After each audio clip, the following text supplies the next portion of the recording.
Welcome to the Dr. Joe Show. I got Chris and Dan with me, and we have a special guest with us, holistic health and fitness coach.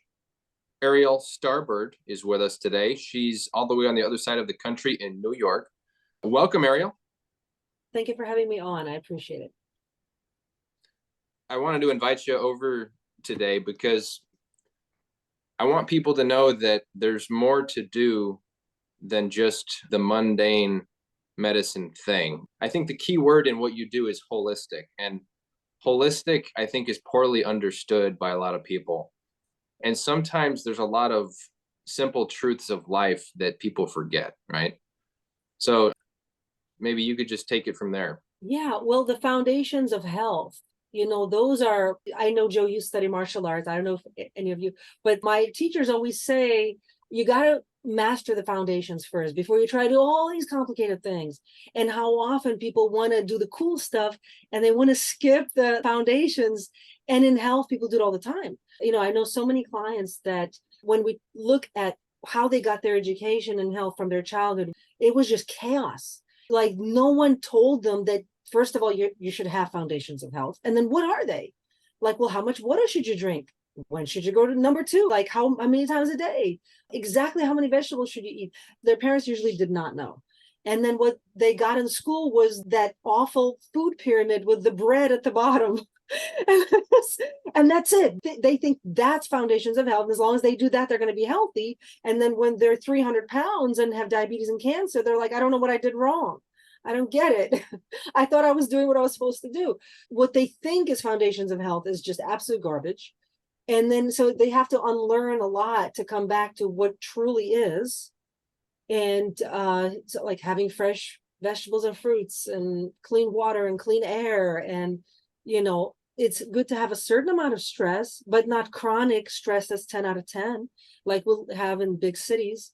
So those, for example, go into the foundations of health. And then once you understand that that's what you need to have, believe it or not, for like the average person, they don't actually know how to achieve that. How do you achieve a stress level that's a 2 or 3 out of 10? They can't. Their life is at least an 8 or a 9 chronically. They don't know how to change that. And like I have this client, she is morbidly obese. It took me a year to finally for her to sink in that she has to drink water, not soda, and not just 2 cups of water a day, but like actually about half of your weight in fluid ounces is a good measure. But just doing that was so hard. It took a year to like fully realize. And then the logistics. Well, where do you get clean water? Well, you can't drink from the tap. Well, then where do you get it? So the foundations of health are like a PhD now. Once people start to, in terms of difficulty, how do you actually achieve it? And then, well, when you travel, where do you get clean water when you travel? We don't have it. You can't.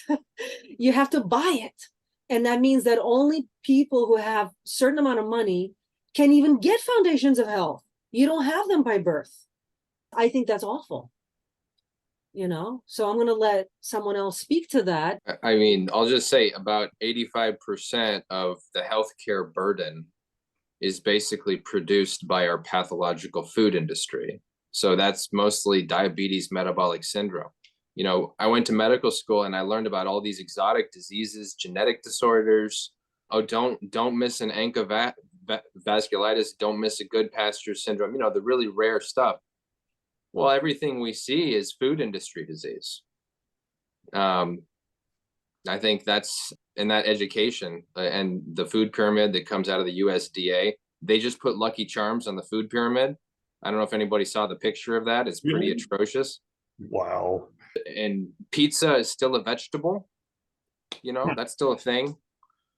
Ketchup, that's still a vegetable? Ketchup, is that still a vegetable? People think it's made out of tomatoes until you point out it's like fructose and dye, and they're shocked. Why didn't anyone tell me? Yeah. So some food for thought, pun intended. Dr. Joe, I think it was you the other day that texted something about smoking 2 packs of cigarettes, or it might have been Dan, or it was one of you. No, that wasn't me. Well, how 50 or 100 years ago, people used to smoke 2 packs of cigarettes a day, and they live longer than they do now. And with the advancements in medicine, the life expectancy is declining in the United States. So I mean, that can only be attributable to what? Food? For the most part, food and water, and our perception of what sleep is and how we're supposed to sleep. I mean, sleep is another huge topic that I think a lot of doctors just don't ask about or talk about. Because if you don't sleep, you don't regenerate, you don't process your day properly. And then if you're digesting food, like if you eat too late and you're digesting food all night, like you're not going to get restful sleep. You're hyperglycemic. The glucose is smoldering into your bloodstream. But you mentioned smoking. Now that's interesting because tobacco used to be a pretty sacred thing. Well, it still is a really sacred thing to a lot of Native American tribes. It was used as currency and they used it as a sacrament. Like they didn't abuse it. They would pray over it. You put it on the hot rocks. And now, people get hooked on it and destroy their lungs with it. And I can't help but wonder, does it have something to do with the 2,000 plus chemicals that get added to it? Mm-hmm. To speak to that, Dr. Joe, I think that, so Chris, you mentioned like food would be probably number one, but it's so much more complicated. It's a whole cluster of things. And yeah, tobacco was originally just this kind of the mythology from the Native Americans, is it was a gift from the star beings, from our star ancestors. And it was originally given as a spiritual gift. And it was, of course, organic and non-GMO. And it was medicine. It was meant to be used as medicine. But now, from what I understand, they don't even use tobacco. It's not even tobacco. It's just paper that's been bleached and dyed to look like tobacco. Mm. So there's actually no medicine in there at all. Not even a little bit. It's not even GMO'd anymore. It's just paper, bleached and dyed. So, and of course, the food is not food anymore. It's basically like plastic. That's essentially what it is, like synthetic. It's like a drug. It's a pharmaceutical drug designed to look like a food. That's what it is. So, and you mentioned earlier how it takes money to be able to live healthily. And I think that's backed up with a lot of different statistics, including those that frequent fast food restaurants generally are on the poorer side. And I don't think there's any worse food out there than fast food. Probably healthier to eat Twinkies. which is be fasting, just drink water and eat grass. Or no, not grass, but like just eat whatever is out there. Sure. Yeah, we can't digest grass, but you know what I mean. Like go Yep. outside, pick berries and pick something from nature. Kill some rabbits or something. Speaking of that, I saw about 10 years ago, I believe that he's a doctor now, Agnes Vanderplants. I'll just tell you really quick. His story is very interesting. He's an older gentleman now. So he was born a long time ago. I can't remember exactly when, maybe the 40s. So he was severely autistic, or he was in a diaper in high school. He couldn't actually go physically to the school. He had to have someone bring the school work to him that he would do at home. But he was like genius, and he would write code, in mathematics, and companies would pay him a lot of money to write code for them. So he was just staying at home in a diaper that a nurse would come in and change, and writing this incredible code. That was his life. And he ate just junk food. That's all he ate up until that point. It was pizzas, hamburgers, and soda. He's never touched anything raw in his entire life. And it was just by serendipity that one of the nurses who was there, a male nurse, was making raw carrot juice for himself, just decided out of his good heart to make some for him and just give it to him. And he said when he drank it, that was the first time he ate real food in his entire life. And he felt so much better, and he was able to get up out of the bed. And that put him on a journey to drinking raw vegetable juice. And he recovered. He actually, to make a very long story short, he recovered from his autism completely. But he had other like health issues at some point. He had some kind of cancer or whatever. And he kind of got connected with a Native American who told him, you should eat raw meat. And he's like, this is just revenge. You're trying to kill me for all the things white people did to you. He did it anyway. And from what I understand, he was living on the land. He started to catch rabbits and catch whatever's there and just eating it raw. And he said, I did it to kill myself. But it did the opposite. It revived me, completely cured me. Like, you can't make this up. Yeah, he got cured by eating raw meat. Is that due to the high levels of protein that aren't being killed off from cooking, high heat? I think it was probably, we'd have to study it and maybe look more at what exactly he did. But from what I understand, it was animals that were on the land. They were not farmed animals. They were whatever was naturally on the land. They were all eating whatever was there on the land. So it was all natural. It was all non-GMO. They didn't get injected with anything. They weren't getting injected with vaccines. So they were just natural animals that he was eating. I mean, it's like maybe squirrels too. I don't know exactly what kind of meat. Doesn't sound, very fun. but clearly it cured him. Yes. So You it know, sounds like Smeagol to me, but that's say that again. Say it again. so it sounds like Smeagol to me, where he's eating that raw fish. I don't Yeah. actually know what kind of animal, but it was whatever was there, because Sure. he Yeah. wanted to go like the totally natural way, like the Native American told him. He says, get out of a city, get out of civilization, get out, live on the land and eat what the land gives you, and you're gonna be healed. Yeah, amazing, right?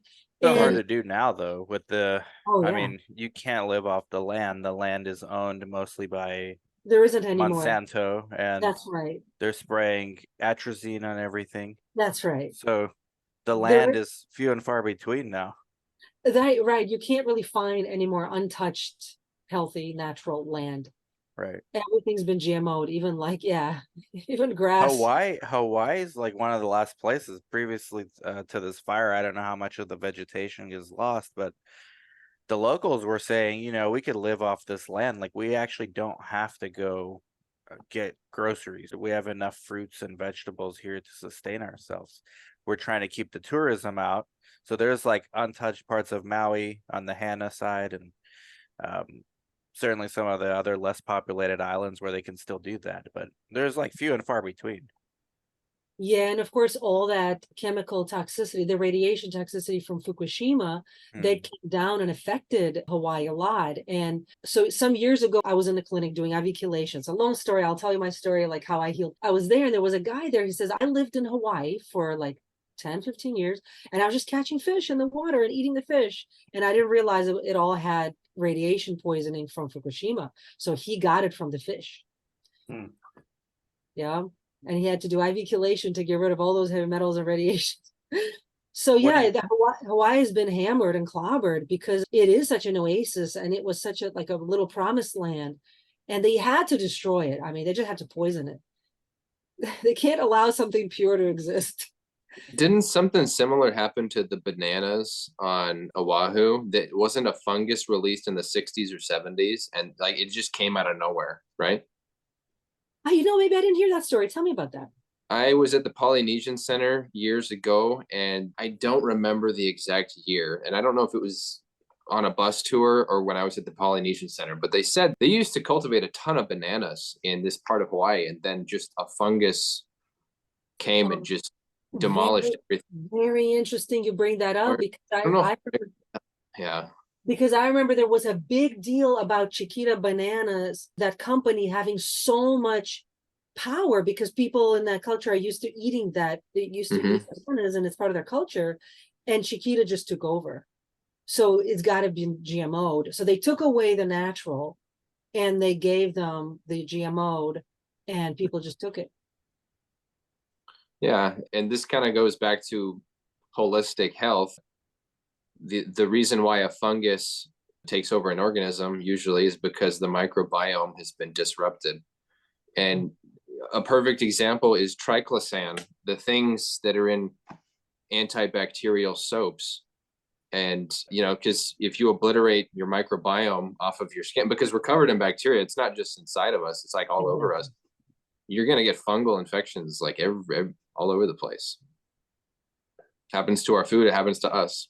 And we got those things all over the office too, where each time I see a patient, I get some hand soap on my hands, but that's alcohol based, right? I mean, I never think checked.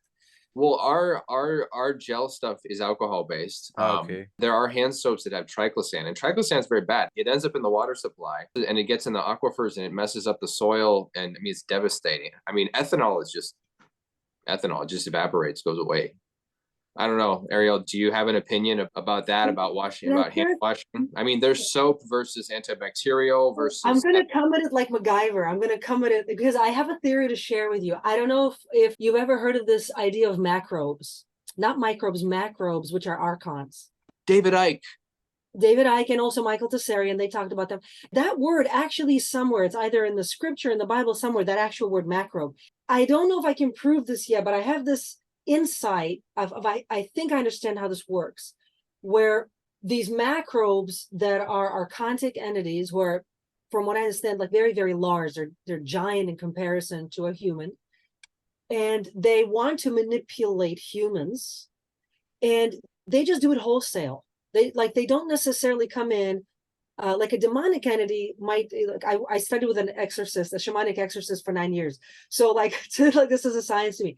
So like a demonic entity will Wait, we gotta get into this like one at a time. So what's a this is too much. Can you explain just what's a macro? Because I haven't heard this before. I know who David Icke is, but I haven't heard From this. what I understand, a macrobe is an archon, and archons are mentioned in the Old Testament or the apocryphal sacred scriptures, not only Christian, but other ones. I believe the Tibetan and the Jewish and other ancient sacred scriptures, they mention these archons who are like the opposite. Also the Gnostics. I think the Gnostics probably talked about them in the most descriptive way, where in some of those Gnostic writings, some of these mystics viewed, for example, what happens to a soul when they are like after they pass. There's like a staircase, a sort of escalator, you might say, and the souls move up and down this escalator. And there are archangels and archons that are guiding souls either up away from the lower realms to enlightenment. That's what the angels and the archangels do, and certain other helpers within that hierarchy. And then there's the archons, which are exactly the opposite. They try to drag souls down further into negative realms. Oh, And wow. so the archons have a hierarchy of their own, and both kind of have like a military type of hierarchy. I mean, it's what it is. There's definitely someone at the top, definitely, a very powerful positive and a very powerful negative, and both are allowed to exist. From what I understand, that was how the language was spoken. They're allowed to exist and do that job. But humans have a choice. So you have a choice to go up or down. And if you engage in negative things like eating junk food and smoking, doing these bad things to yourself, you're in essence inviting these dark entities to come in and guide you down into the negative realms. And as soon as you reject all the negative and reject the evil things, and you pursue positive that are healing for yourself, you're by that action are inviting positive beings into your life that are going to guide you. So, but we don't like an average person, they don't interface with archangels, angels, and archons. That's not our normal. We won't see a face, we might feel a feeling or have a sense something's negative or something's positive, but like an average person doesn't see a face or a body, even though they do. So like I do see them since I was a kid. I was born intuitive. I do see a face and a body with either of these. But so the archons have their own hierarchy where there's like higher demons and lower demons and like satanic forces, they're all in there. And so the idea is that, so coming back to the theory that I had, one way that they can trick a person, because people aren't necessarily gonna, if a devil shows up with horns, will you make a deal with me? I want to steal your soul. Probably an average person is gonna say no, not because they're so enlightened, but because like they figured that part out. Like I shouldn't do that.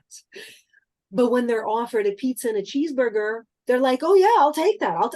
Especially for a cent, whatever they're offered now, I'll take that.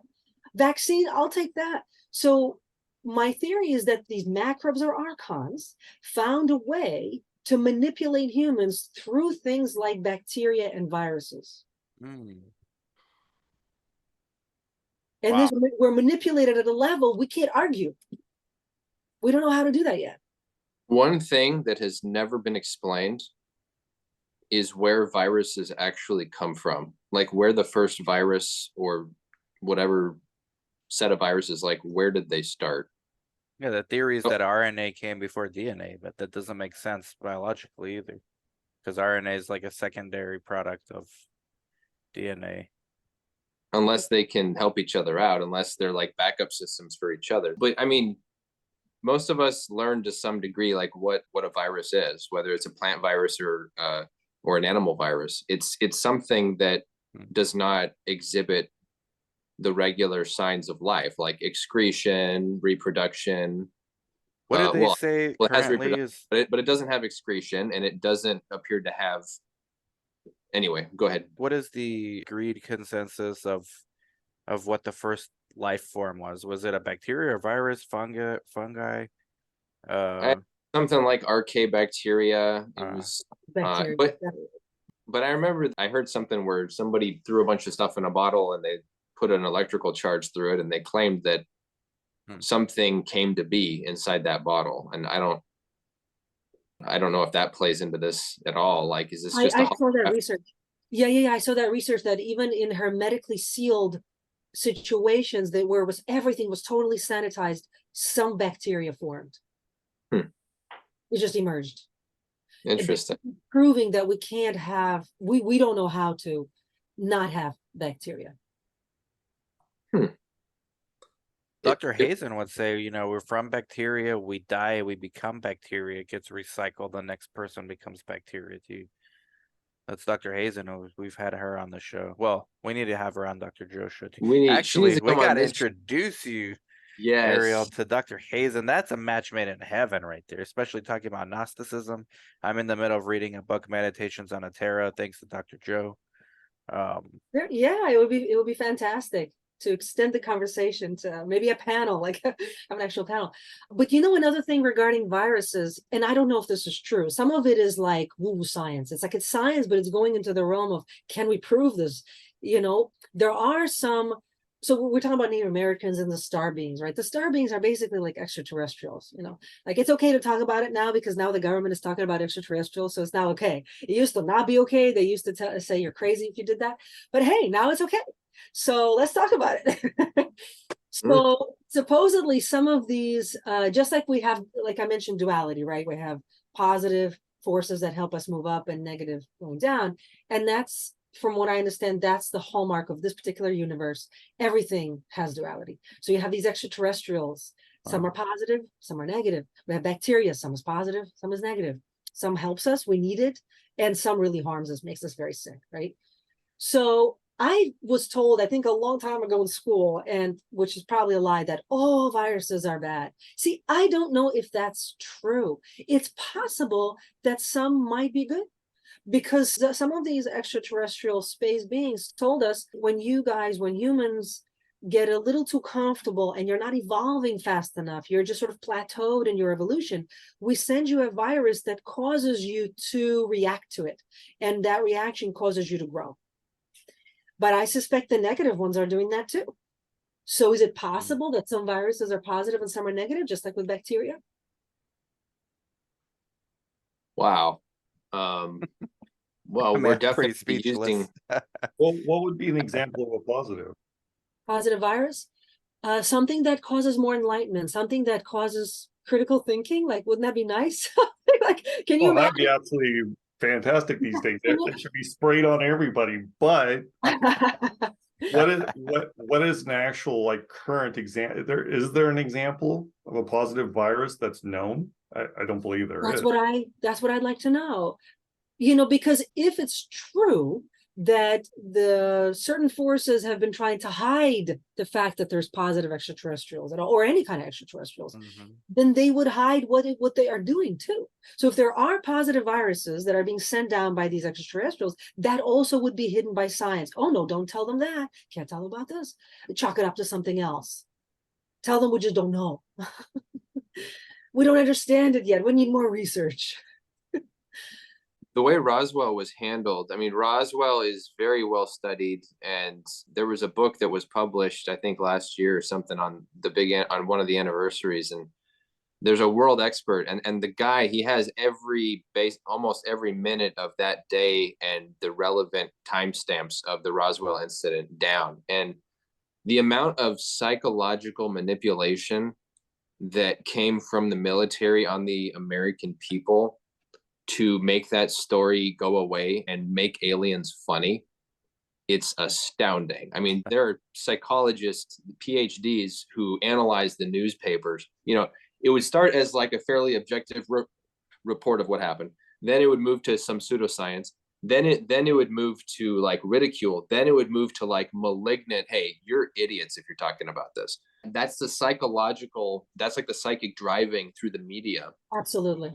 And total gaslighting. Yeah. So like a lot of people are saying that the discussion of aliens is a dangle, that the discussion of extraterrestrials, oh, they're bringing it up now as a means to an end. That is true, and that's a half truth, I think, because Stephen Greer predicted that they were going to weaponize this, that they were going to use it to a specific angle and an end.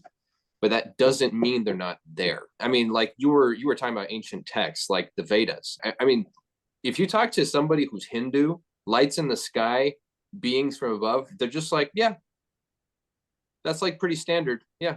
Mhm.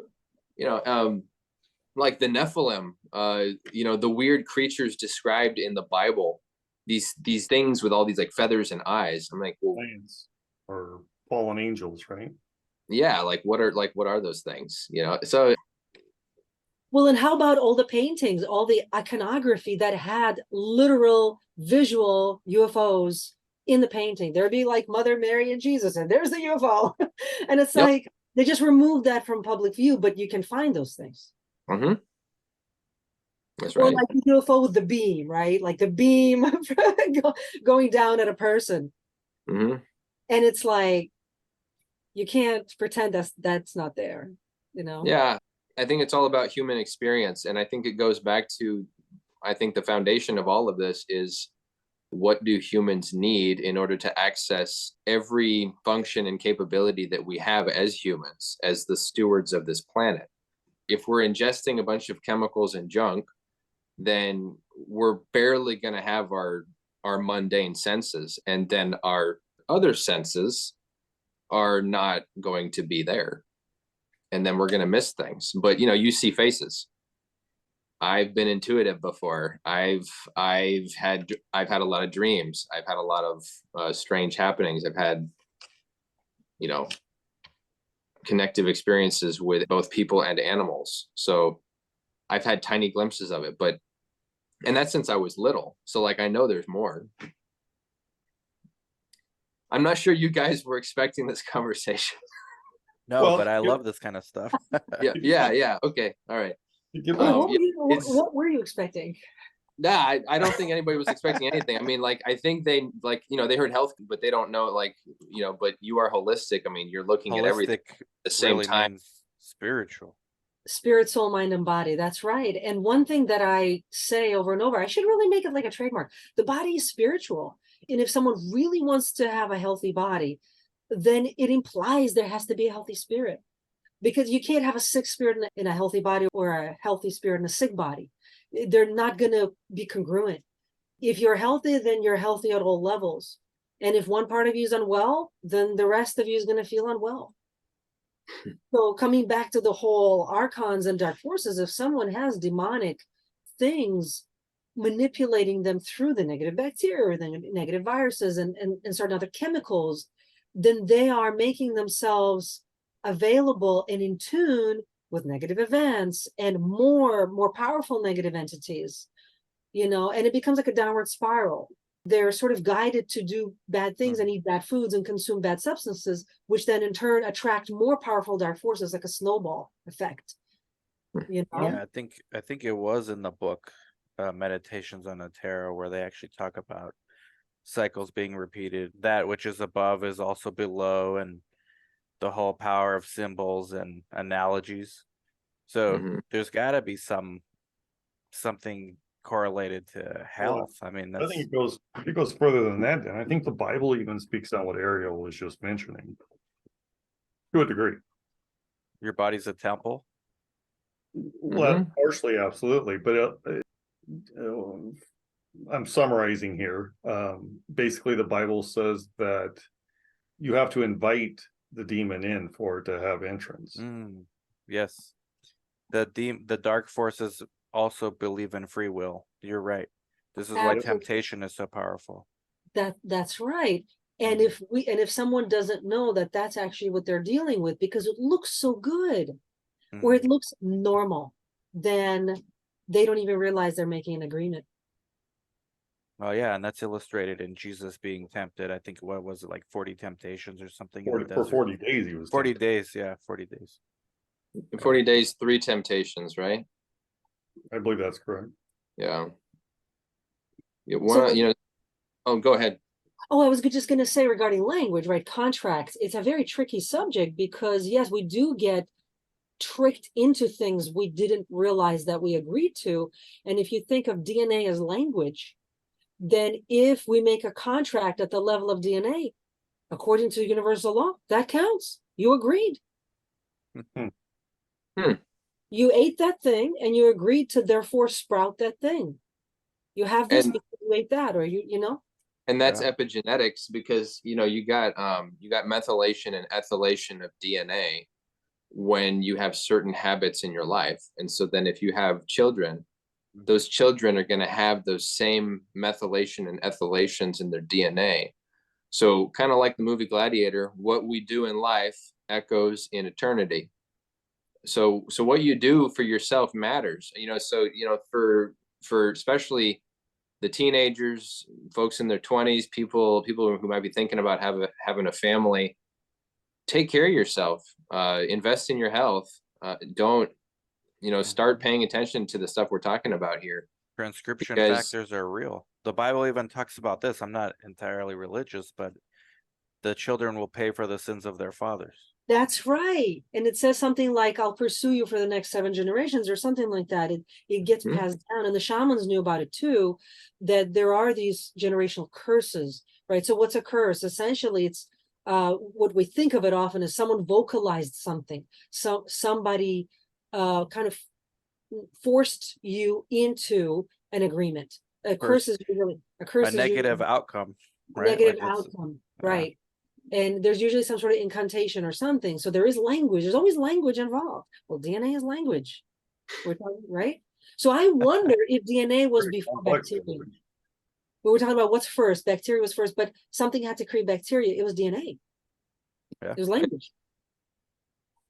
And I think what created the DNA was sound, right? Right. Frequency. Right. Sugars and then something else, and And put that it may all be why together. the hermetic seal is not enough, because frequency still can pass through it. Wow. Yeah. And that means This is DNA can deep. pass This through it. is deep stuff. Are you gonna write a book on this or what? Well, I'm hoping that we can just talk about it. Yeah.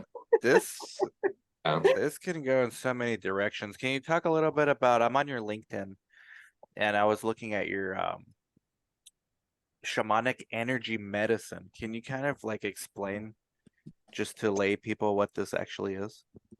That'd be Yeah. me. Chris, do you do shamanic energy medicine? Oh, I'm a layperson. Shamanic energy medicine.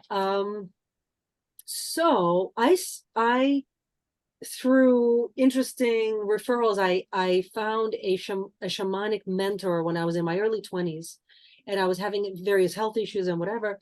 And I was guided to this person. Lo and behold, that person became my mentor for 9 years. And essentially, a lot of the things he taught me, the best way I can describe it is stuff that I somehow already knew but forgot. That's the best way I can describe it. So it's not just one modality or just one theory or tools. I literally, as he was doing a clearing on me, as he was doing soul retrieval, I'm like, I know how to do this. I just know how to do this. I feel like I knew, and I just for some reason forgot. I don't know how or when I learned it. I don't know why or how I forgot, but I just knew how to do this. The best way I can also describe it is some people are really talented with computers. Like I remember some people telling me, as soon as I saw a computer, I just knew how it was designed. I knew what to do with it. I knew how to work with it. I just knew. They had the mind for it. And I feel like with me, it was like that with shamanism. I just knew how to work with that tool. It was natural for me. And then I obviously studied with them some more to understand how to navigate those realms that are the unseen realms. And so as a lot of people do know, shamanism is an ancient modality. It's an ancient way of life, really. It's an indigenous form of healing and lifestyle that all of our ancestors practiced until modernity. And in some cultures, people still practice it. It's still part of their life. They never let go of those traditions. So it's not New Age, it's ancient. Although now it's sort of thrown in with New Age. I think that's a mistake, because traditional things need to be connected to their traditional roots to work. So you have to honor the roots. You have to know where this came from. I think that a lot of New Age stuff has a lot of made up stuff from just random people writing whatever. And that's what, if you want to do that, go ahead. But it doesn't necessarily have a root other than just that person's imagination or their own ideas. Whereas traditional shamanism is very, very ancient. And from what I understand, it also was inspired, a lot of it came from the star beings themselves, who If gave it to the indigenous peoples to help them evolve, spiritually. And we, now there's sort of a lot of times people see different conflicts in our current culture, but the conflict that I see being resolved actually is between the indigenous and the AI, the technological development that seems to be a bit negative still, and spiritual, that they have different goals, where the technological development is going, or where our spiritual development would be going. These seem to be different goals, but I think there is a way to reconcile it, but we haven't yet reconciled it. So shamanism in its essence is now in its modern form is basically a set of healing tools and modalities and principles and energies that help humans continue to evolve on the spiritual path, even though we can never, I think, close the Pandora's box of technology. We have to find a way to live with it and continue to be spiritual, despite the fact that we have this new thing that we don't really know what to do with yet. Well, I mean, this is where love comes in, because no matter what you study, regardless of philosophical school of thought, universal principle seems to begin and end at love. And it's hard to define this thing. I mean, maybe inspiration from the divine reflected internally and then projected outward to someone else. Like, that's the act of sharing is love. But I often wonder, like, is that innate? Are we born with that? You brought up AI. That's clearly one of the things you can say would differentiate AI from human, is the ability to love, at least so far. I mean, where do you think this falls in? Is this like the most powerful force in the universe, or is there something else? AI? Love. Oh, love. Is it the most powerful? Everything I've read like points to that, but From what I've researched, compassion is supposed to be an octave higher. Love is like the fourth chakra. Compassion is like the high heart. I don't know if you know. Yeah, compassion is higher because it includes. So, like, if you love somebody, you may also hate someone else, and that's okay. Something like at a certain level of development, you should hate evil, not embrace it and be like, oh, I can't wait to do all these evil things. Like, hating evil is kind of natural too. But then that's not enough. You have to move beyond it too. You can't just stay there hating things. Like, that's ultimately not constructive. You got to move through it and out of it. And then, well, where do you go? So when you move into compassion, at least from what we've been told by some of these ascended masters, is that when you move into compassion, you can see how these negative things like archons, they also play a role that in some way is serving us. So maybe the way I can, like, what I'm thinking of at the moment, I can't remember what podcast or book I was listening to or reading. I just consume so much stuff. But there was like an experiment done with mice or rats, and they had a maze, and they could pursue the cheese. And that's all. There was the maze and the cheese, and they pursued it at a certain speed. And then there was the rats and the cheese and the cat on the other side. Well, they pursued that cheese much faster, because the cat gave them an incentive to move away from the cat. So would they have gotten to the cheese? Yes, but they got there much faster because there was a cat behind them. Mm-hmm. So when you have a light force guiding you in one direction and a dark force that's so awful that you definitely want to avoid it, you will evolve faster. So from a point of view of compassion, yes, these dark forces can serve that role, but by you rejecting them, not by you embracing them. But sometimes, if you're like in martial arts, sometimes you have to entangle with them before you decide to reject it. You don't necessarily know it's evil. Like the people who are eating these GMO'd hamburgers and cheeseburgers, they got entangled with something really awful. Taking these vaccines, they got entangled with something really awful. It might be a while before they figure out how to detangle from that and be like, what was just done to me? Like, what was all that? And I never want that again. So maybe one way of the way a lot of people are being manipulated is they don't see the cat chasing them. Yes, and some people don't see the cheese or the maze. They're just lost. Yeah, they're lost. But the dark force itself, had to have been good at some point. I mean, That's even what the they say. devil. That's what they say, that it was good at some point, and that's why they can trick people into believing they're good, because Yeah. they retain some of those original qualities. Well, even GMO, like you can argue, okay, well, we can feed more people this way. But Yeah, then it it looks became good. about profit. Yeah, it looks like a really nice tomato. It looks good. It just doesn't have the vitamins and minerals, but people don't know that it doesn't. Mm-hmm. I remember reading a book on hermeticism, and these blocks in your path, if you will, they referred to some of them as guardians. You have to get past the guardian, and I think from the love-hate level, you see it in that sort of a binary love-hate relationship, but then you surpass that, you get to compassion, and you look objectively at what it is. I'm like, it's there because I need to deal with it and move on, and I don't have any feelings about it anymore. I just need to move on. And then you're sort of like, well, that's a child, and I'm going to protect that child from the bad guy, and I don't have any feelings. I'm just going to move. So to be compassionate means to see the good despite the bad.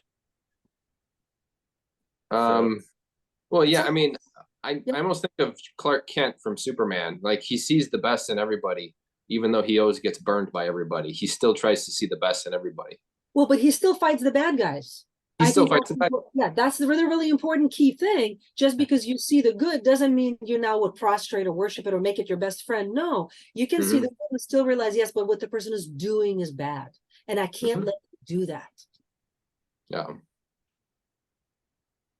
Chris, you must be thinking something here. I am, but it's not relevant to this. It's deep, man. This stuff Well, is. We can do like 3 hours on this. you talk about like 100 or 300 different things just from what we've said so far. I was going to make a mention about the bread, just about food and bread. I've told patients, I've told nurses, like, you shouldn't eat bread. And I think a nurse told me once, oh, well, that's sacrilegious. The Bible says to eat bread. And so I said, okay, It well, was organic. do you know what the Bible says bread is? Have you read Ezekiel? No. Where the Lord actually says, well, this is bread. It's like made out of sprouted grains, and it's made a particular way. And 99.9% of our bread is Not that. Oh, absolutely. Yeah. it's garbage. Yeah. So Exactly right. Kind of I know we're kind of moving towards the end. Well, I want to yeah. end on a positive thing. And the positive thing is that it's worth it to have these kinds of conversations, because I think people need it. They don't get this. Like they're, like a person looking for some information. Okay, they're going to go on a government website. They're going to read some stuff, but they're not going to get this. This is interesting. This is going to spark someone's interest more than a dry article. That's one. And two, it's worth it to have these kinds of conversations that you had regarding bread with patients, because they do make a difference. I used to think, oh, but it's obvious. No, but it's not obvious to them. They haven't thought of this. You might have to say it 10 times before it sinks in. And then once it sinks in, you have to say it again until they act on it. And then they're gonna go home and talk to somebody about it and get that feedback. They're gonna get pushback. They're gonna bring that pushback to you. You have to have an answer. They're gonna take the answer to the person who gave them pushback. It's like the whole family is involved, and that's how we progress. That's how we evolve. Because it has to be choice. They have to decide to do the right thing. It can never be forced. Otherwise, people don't learn. If it's forced, they don't learn. No. That's what I learned. It's a hell of a way to end it, I guess. As Morpheus says to Neo, I can only show you the door. It is you who must walk through it. Exactly right. But then free will might be the biggest force in the universe. That could be, actually, right? Because to be or not to be, that's what Hamlet, to be or not. So if the biggest will is to be or not to be, once you decide to be, well, then you have all these things, but you can decide not to be. Then what? Then you have void. And also, like the Sanskrit teachings, they say void was first. And out of the void came something. There's got to be something about interacting with fellow humans that's also meaningful, like a driving force here. Because when God made Eve, it wasn't just to reproduce. It's not good to be by yourself Companionship. for some reason. Yeah. Companionship, or to just become aware that there's more than just you. Well, absolutely. I don't think we're supposed to do stuff only by ourselves. Well, love thy neighbor, right? I mean, by nature, it's obvious, right? If you have a baby, the baby's not going to survive by themselves. No, not one. It's not possible. So that kind of tells you right away, that's a big message that we're supposed to have at least like a small family, if not at least part of that, and if not something bigger. I'm not necessarily into big communes. Those don't really work. I think there's a certain amount that works for humans, and more than that seems to break down. It seems to breed psychopaths and people that want to control everybody. Yeah. And I don't know what that number is. I think it depends on culture, but they're definitely, like, the core family is healthy. Having that is healthy. No, I'm not saying all families are healthy, but some are not. But yeah. I apologize, Ariel, but I read something on that not too long ago, and it was something to the effect that once you do not know everybody by name and pretty much know their business, it's too large. That's an interesting idea. Yeah, but that's what they were speculating or theorizing. I think that's not a bad rule to follow in life. If you don't know well, how do you, and in our society, how do you come up with the inner circle? Who's in your inner circle? Some people don't have anyone. They don't trust anyone. There's no one there, not even their family. So how do we live? If you can't Trust is a very interesting concept, because so many mechanisms exist in society which are reflections of our inherent or inborn mistrust of one another, like insurance companies, lawyers, all these intermediary things that shave off resources for the sake of some sense of security. And that's related to vulnerability. Like, my friends, I'm vulnerable to my friends. My friends, like I'm emotionally vulnerable to my friends. And I think that's necessary. Otherwise, what is life except it's, your connection to God and your connection to each other, and trying to maintain your health so that you can figure out as much as you can in this space-time continuum. So we're social. Absolutely. I don't know if you guys know Stefan Verstappen. He's a kung fu master and author. He wrote, I believe, a book called Defense Against the Psychopath. Wow. Yeah. Gotta get that one. I It's haven't heard of it. Actually, that's a chapter in a book, like Urban Survival Guide or something like that. I think it's really good. You can get an audiobook on YouTube, I think. I think it's a very well written book. And the Defense Against the Psychopath is phenomenally useful. It's like a classic on the internet. Like, it's been making the rounds for years. But he's now focused on, like, I follow him on Facebook. I pay attention to him. He's very focused on building communities. He's like, we got to build communities again. Otherwise, we're not going to survive. Your chances of if the doo-doo hits the fan, if you're a solo person, if you don't have any community, your chances of survival is 0. If you're part of a community, and yes, even if they betray you, even if someone there betrays you, at least you have 50-50 chance. Someone there is going to be good. It's not how, like, if you're a decent person and you do your best, it's not likely everybody's going to betray you. Somebody there is going to be good, and you're going to be able to do some stuff. But on your own, he's basically saying it's 0. We got to form communities. So I agree with him. Outside of the exception of, like, Rambo. Well, that's No. No, Rambo that is not reality, unfortunately. But yeah, like, for all the people who are preppers, all the people who are sort of the doomsday planners, you're only gonna be as good off as your neighbors are. So, like, if you don't even talk to your neighbors and you're worried about where society is going, then folks need to actually consider that. Yeah, I mean, starving, they'll come take your stuff. That's for sure. Yeah. Like, first of all, like, never telegraph what you're doing. And then if you have a small community, then you have to build those relationships. as Richard Cooper, one of the red pill guys in society, says, your net work is your net worth. And that's why, like, money is not everything. I mean, you got to keep the lights on, but relationships are just as important.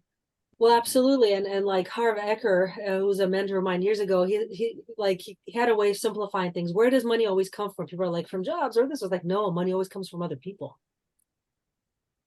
So yes, your network is literally your net worth. Does the bank print money for you? No. Like, I see clients, that's how I get my money. I don't do anything else. So yeah, my money comes from other people. Likely, if you're in service oriented or product oriented business, your money comes from other people. Nobody prints money for you. Right? Unless you're a big bank. Yeah. And so, yes, definitely the people matter a lot. And it's hard nowadays. It's hard, especially like if we're curious and like more awakened. There's a limited amount of people that can even understand like what we're talking about. And then use it. Have it be useful. Some people, like, you got to get them to the point where they're just getting up and moving around and taking a shower. For some people, that's like where you got to start, just something like that. Oh, like the incels, yeah, or like the very, very ill. I don't know any incels, but I understand there's a lot in the community who they're so disconnected from society, kind of by choice, sort of. Maybe not always by choice, but I think some of it is choice. They don't see the maize, they don't see the cheese, or they see the cheese and they don't care. They see the cat, they don't care. Yeah, you see a lot of that. Yeah. These days. And I think that's related to testosterone. Yeah. Estrogeneration, Dan. We talked about it. It came up again. There you go. Estrogeneration. No free olive oil for the viewers today. Okay. Ooh, that was a close one. Yeah. Yeah. Must read. Estrogeneration. Oh. Have you heard of that book, Ariel? I don't think I have. The picture looks really interesting. It was written by a biochemist. The guy did stem cell research, I think at like Mayo or something. And the guy's done a lot of stuff, but basically humans have been under chemical attack from about at least 10 different classes of chemicals that block and shut down testosterone and agonize estrogen receptors, feminizing boys, killing masculinity, making more breast cancer. Because breast cancer is going up, cardiovascular disease is just as bad as it was 30, 40, 50, 60 years ago. We're not improving outcomes. Absolutely. The healthcare industry is a failure right now. Absolutely. The CDC gives age-adjusted mortality rates. What the hell is age-adjusted? Like, I want to know the total. The total is not 202 per 100,000. It's 288 per 100,000 right now. It's not that much better than like after World War II. So, sorry. Everybody's final thing I'll say, the final thing is I'm under the impression, remember I mentioned archons, I'm under the impression that because they are non-corporeal, this is one of the ways that they manifest on the physical realm is through these chemicals, through, like you said, this chemical attack. That's it. That's the demonic attack. That's how they're manifesting on the physical realm. And humans don't know how to fight it yet. They don't realize it's a demonic attack. They don't think of it that way. But if we realize it's spiritual warfare and this is a demonic attack, then they're gonna, and just praying about it isn't enough. You actually have to remove the substance from your body. Yeah. Then I think we're going to be moving in a better direction. Wow. We need part 2 and part 3 and part 4, but thank you so much for coming on. We really appreciate it. You're very welcome. It's my pleasure. This was great. Thank you. Yes, you're welcome. Yeah, that was very fascinating. And I'd just like to throw out there, I'm not advocating anybody smoke. It's horrible. I don't smoke. I never 2 packs a day, like that guy who smoked before he sang. Had a great I'm just voice. saying there's something wrong today when the rates are the same as 1940. Right. Like Dr. Joe said, we're not getting any better yet. We're spending trillions of dollars in research. 3 of us, well, 2 of us for sure are benefiting off of it because we work in the industry, but we're not actually increasing health outcomes in the categories that matter, Yep. which are the 4 horsemen of death. So, yeah.